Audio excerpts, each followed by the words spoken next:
નમસ્કાર, સત્ય સંદેશ ન્યૂઝમાં આપનું સ્વાગત છે। હું છું મેઘા અગ્રાવત અને જોઈએ આજના સમાચાર વિગતવાર। કંડલા મરીન પોલીસે સરાહનીય કામગીરી। તુણામાં એકલબાઈ મહિલા પર હુમલો કરી લૂંટ ચલાવનાર બંને આરોપીઓ ગણતરીના કલાકોમાં ઝડપી લીધા।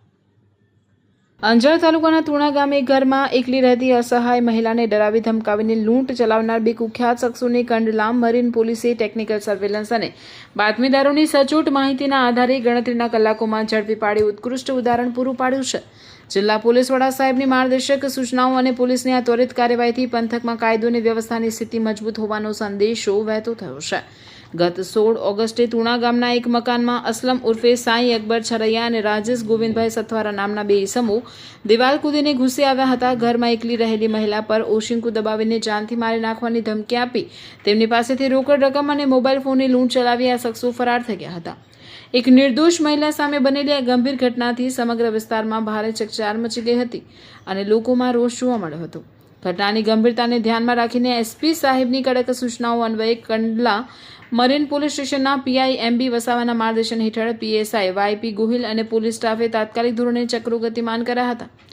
કોઈપણ પ્રકારનો વિલંબ કર્યા વિના પોલીસે આધુનિક ટેકનિકલ એનાલિસિસ અને હ્યુમન ઇન્ટેલિજન્સનો ઉપયોગ કરીને બંને આરોપીઓની ઓળખ મેળવી લીધી હતી અને ગણતરીના જ સમયમાં તેમને દબોચી લીધા।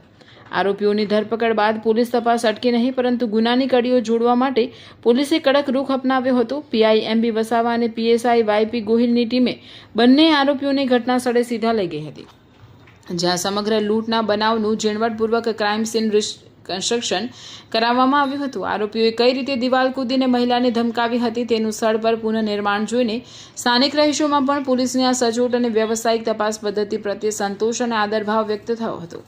ગુનેગારોમાં કાયદાનો ડર બેસાડતી આ ઝડપી અને સરાહનીય કાર્યવાહી બદલ સ્થાનિક નાગરિકોએ એસપી સાહેબ અને કંડલા મરીન પોલીસ ટીમની પ્રશંસા કરી છે। સામાન્ય જનતાની સુરક્ષા માટે પોલીસ તંત્ર હંમેશા ખડે પગે અને સજ્જ છે, તેની પ્રતીતિ આ બનાવ દ્વારા ફરી એકવાર સાબિત થઈ છે। હરિભાઈ ગઢવી, સત્ય સંદેશ ન્યૂઝ, ગાંધીધામ।